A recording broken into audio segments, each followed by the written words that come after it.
चीन डरा ब्रह्मोस के व्यापार से। चीन को सताने लगा ब्रह्मोस का डर, क्योंकि चीन को घेरने के लिए भारत ने बिछाया जाल। अब ड्रैगन के पड़ोसियों के पास भारत का ब्रह्मास्त्र। चारों ओर से ड्रैगन हुआ ब्रह्मोस के निशाने पर। लाख कोशिशों के बाद भी ड्रैगन नहीं बना पाया ब्रह्मोस का तोड़। हार कर नकल करने पर उतर आया है चीन। आखिर भारत की क्रेजी सुपरसोनिक मिसाइल के सामने चीन की CX-1 कितनी देर टिकेगी?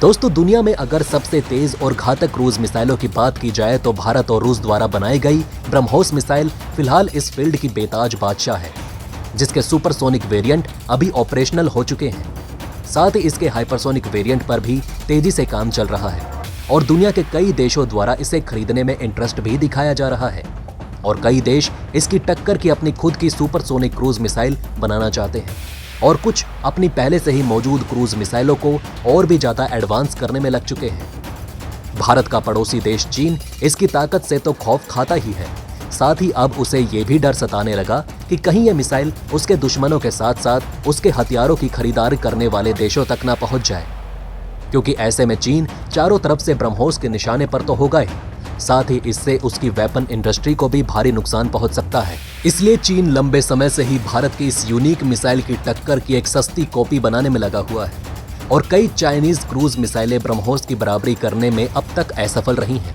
फिर भी चीन अपनी सुपरसोनिक मिसाइल CX-1 के बारे में बतलाता है कि ये भारत की ब्रह्मोस मिसाइल को चुनौती दे सकती है और इसके दम पर चीन भारतीय ब्रह्मोस मिसाइल की संभावित कस्टमर देशों को अपनी तरफ खींचना चाहता है। लेकिन क्या वाकई चाइनीज CX-1 भारतीय ब्रह्मोस को टक्कर दे सकती है? ये जानने के लिए आइए करते हैं इन दोनों मिसाइलों के बीच इनके कुछ महत्वपूर्ण स्पेसिफिकेशन के आधार पर एक क्विक कंपैरिजन। तो चलिए वीडियो को शुरू करते हैं। दोस्तों, ब्रह्मोस एक सुपरसोनिक क्रूज मिसाइल है जो कि साल 2005 से ही इंडियन मिलिट्री में सर्विस दे रही है और इसका निर्माण भारत और रूस के joint defence corporation BrahMos aerospace द्वारा किया जाता है। यह एक मल्टीपर्पज क्रूज मिसाइल है जो कि जमीन, जल और हवा तीनों ही क्षेत्रों में अपने टारगेट को अटैक करने में सक्षम है। वहीं बात करें चाइनीज CX-1 यानी कि चिंगवान-1 की, तो ये भी एक सुपरसोनिक क्रूज मिसाइल जिसका निर्माण China aerospace science and technology corporation द्वारा साल 2014 में ही कर लिया गया था और ये एक mainly anti ship cruise missile बताई जा रही है, जिसके जमीनी, नभ और नेवल वेरिएंट पर अभी काम चल रहा है। इसका निर्माण चीन ने भारत की ब्रह्मोस मिसाइल की काट के तौर पर केवल एक्सपोर्ट करने के लिए ही किया है। साथ ही चीन अपने लिए इसे मिलती जुलती तकनीक वाली क्रूज मिसाइल YJ-18 का इस्तेमाल करता है।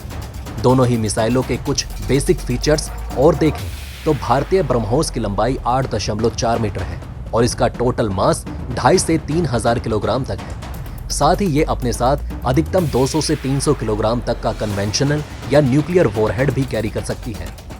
तो वहीं CX-1 की लेंथ और मास की जानकारी अभी क्लासिफाइड है, लेकिन क्योंकि ये ब्रह्मोस को ध्यान में रखकर ही बनाई गई है, इसलिए कुछ सोर्सेज के अकॉर्डिंग इसकी लंबाई 8.8 मीटर है। वहीं मास लगभग 2,500 से 3,500 किलोग्राम तक है। ये अपने साथ 260 किलोग्राम तक का वेपन पेलोड भी कैरी कर सकती है।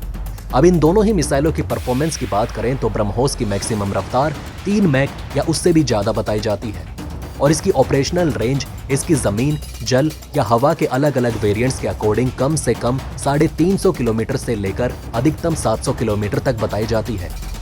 लेकिन फिलहाल ब्रह्मोस के एक्सपोर्ट वेरिएंट की ऑपरेशनल रेंज भारत 290 किलोमीटर ही रखने वाला है।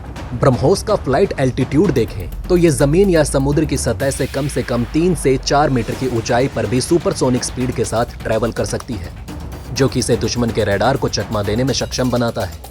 वहीं इसकी फ्लाइट सीलिंग यानी कि अधिकतम ऊंचाई लगभग 14,000 मीटर है। इसके मुकाबले CX-1 की मैक्सिमम स्पीड 2.5 से 3 मैक तक है और इसकी ऑपरेशनल रेंज 280 किलोमीटर बताई जाती है।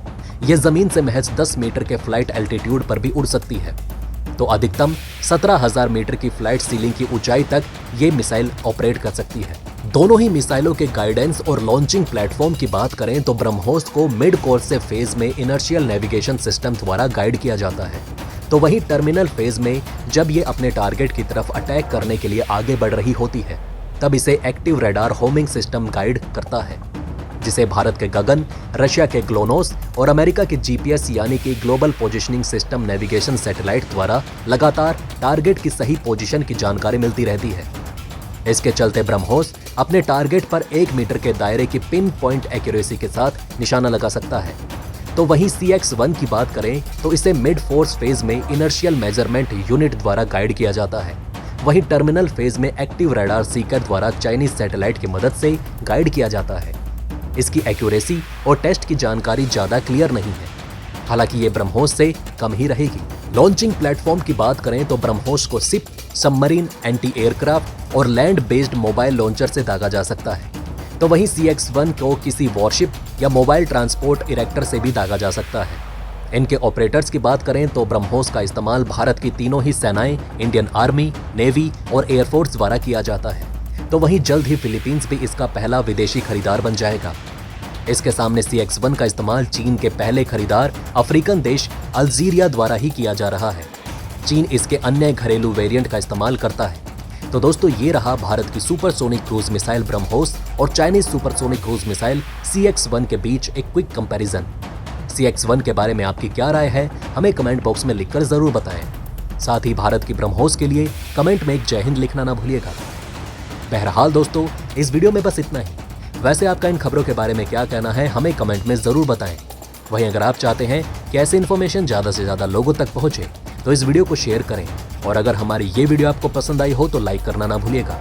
साथ ही अगर अभी तक आपने हमारे चैनल को सब्सक्राइब नहीं किया है तो प्लीज हमारे चैनल को सब्सक्राइब जरूर करें। खुश रहें, अपना ध्यान रखें। फिर मिलेंगे एक नई इन्फॉर्मेशन के साथ। तब तक के लिए जय हिंद, जय भारत।